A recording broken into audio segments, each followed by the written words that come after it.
7:42, good morning. This is Breakfast with Stephen and Anne. Talking of marriage. Oh, yes. Kathleen, morning Kathleen, says we were married because we had a £60 tax rebate. We'd only known each other for 12 weeks.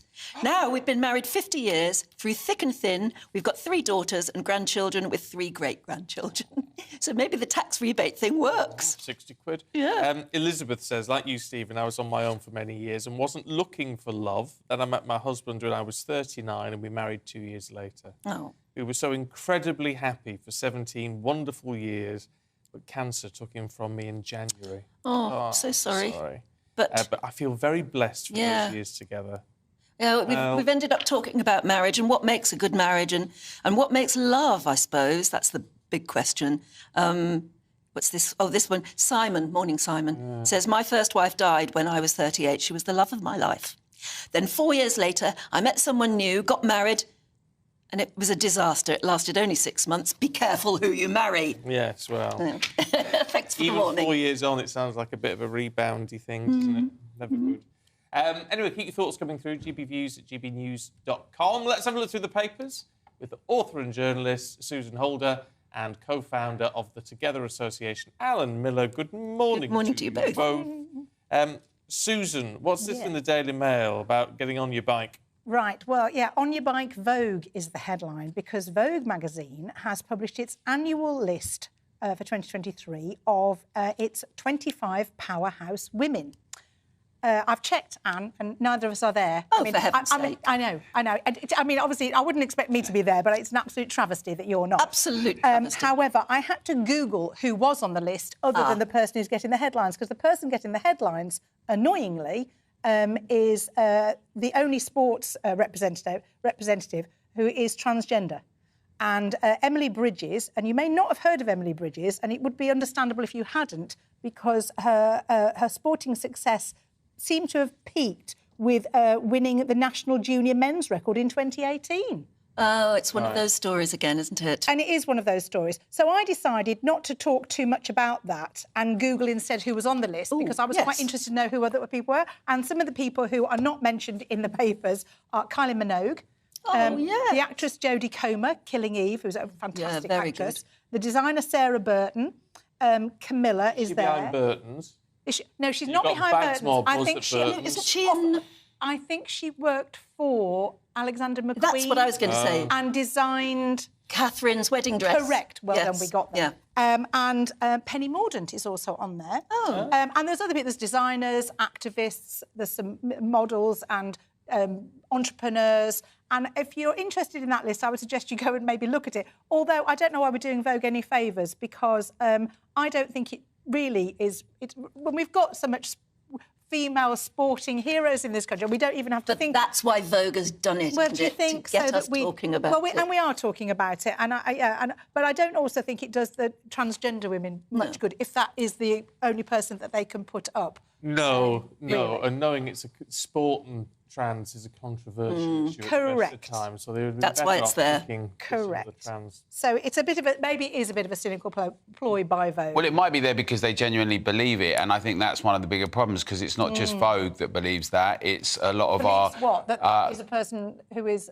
That she belongs in a woman's race. It's our companies, it's across the board. We have kind of policies that insist on it. In fact, Graham Stringer's got a very interesting piece today as well on this question, just about trans ideologies seeking total power. Yes. And it's not about trans people. This is about activists that also want to cancel and prevent anyone who raises questions. He makes the point that actually Dawn Butler got up and said that sex is undecided in children.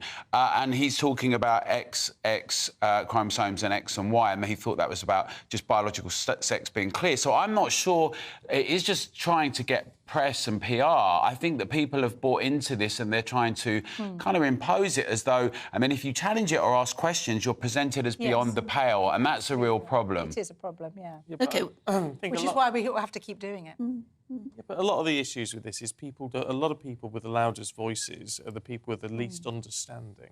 Well, also what's happened is that some of these activists have taken hold in our public and private sector without a debate with the public. Once the public's involved, they think this is preposterous. But you see, it's not about being democratic and winning hearts and minds. They've attempted to capture institutions and it's become problematic. But I would say that many, particularly brave women in the last couple of years, have turned that around, and I think we need to have more of that. I think so too. Do you really?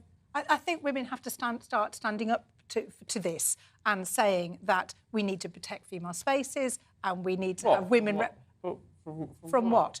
From men being able to use all spaces that they want. And, and also having to define what a woman is all the time. Nobody ever asks a man what to define a man, but we're constantly having to redefine ourselves or be recalled a cis woman. I'm not a cis woman, I'm a woman. I don't need another little prefix against my name to tell me who I am or to tell anybody else who I am. And if people want to be transgender and, you know, live how they want, that's fine. But they can't impose different rules and different on everybody else. And it isn't safe for women to have men able to go into any space they want. Yes, but now the issue with that is that that isn't about trans women and not men. No, it's not. No, so you're talking about people who are pretending to be trans. And you are, and but that is the door you've opened, isn't it? Yeah, but you end up. And why are we the ones to compromise? You end up having generating anti-trans feeling. But it isn't anti-trans. It's protecting women. But you're redefining it as anti-trans. I think. Do you see what I mean? I see what you mean, but I disagree. But also, trans women in female sports is also an entirely different area, isn't it? But that is the problem. You can't just have people saying, "Well, this is what I am now, so I can do whatever I want." I mean, and also, it's an interesting debate for me because men who transition to women and they go, "Oh, but we're being told what to do." Well, welcome to being a woman. That's a bit what it's like. But it's always been problematic. It's always been a bit problematic. I just think, I don't want to harp on about this issue. I just think there's a huge, I don't know if misogyny is the right word about it. There's always an issue with men becoming women or men who are perceived as being feminine or sissy or pansy or whatever. When it goes the other way around, it's like there was always an issue with gay men, never with lesbians. Well, and there's no issue at all. Half the trans community are women who've become men. They're not in any of these stories because nobody cares. Well, because they're not actually in. They're not because they're not. From what I can see, the ones, and it is true that it's small examples, but small examples are important. Yeah. If you're in a refuge centre, a women's refuge centre, or if you happen to be in a prison, or if you've been a rapist or an abductor, or if, like the recent character who'd been a torturer and abuser, who was then telling people to smash women in the face, smash the TERFs in the face. We've seen violent attacks on women at Speaker's Corner in Australia, internationally. We've seen a kind of a situation where very, very aggressive, what was associated with male behaviour, it's not gender specific, any aggressive behaviour, but interestingly, you know, where you have this, and I think the big problem is it's really important to thrash these out and to discuss these points. But we've been in a climate where people have been cancelled, shut down, they've been attempted to have their livelihoods ruined for the outrage of asking questions and saying, I don't agree with that. That's where the real issue is here with this. It's how you ask it. I agree you've got to be able to ask and question things, but it's how you do it, I think. But anyway... that might be from the transfer debate, how about exams? GCSEs, Alan? Yes, so, well, we see maybe a tale of two cities where the report today is that London-centric policies are blamed for the north-south exam results gap. And basically what this report is talking about, the GCSEs, 28% of London got A's or A+, where under 18% in the North East did. And the thinking behind this is that the consequences of policies around COVID, around lockdowns, the cost of living crisis, the way there's a disproportionate impact on the North East to the South, all to do with issues around levelling up and questions around what, you know, David Goodhart has called the somewheres, people who are not in the sort of cosy metropolitan areas, but what that really means. And it looks at the differential. And whilst some are attempting to say, well, look, we've had a great bounce back and better results all round, is a definite differential. Interestingly, some have argued that, you know, this would give rise to the need for a differential approach to education, a bit more like you have in the States, where you have some more charter schools and others.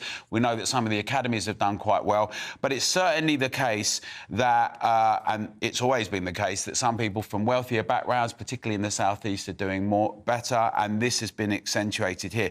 I do think that the consequence of lockdowns, the article makes the point in The Guardian that a lot of people not returning to school, a lot of children not returning to school, particularly in the north and the northeast, has had consequences.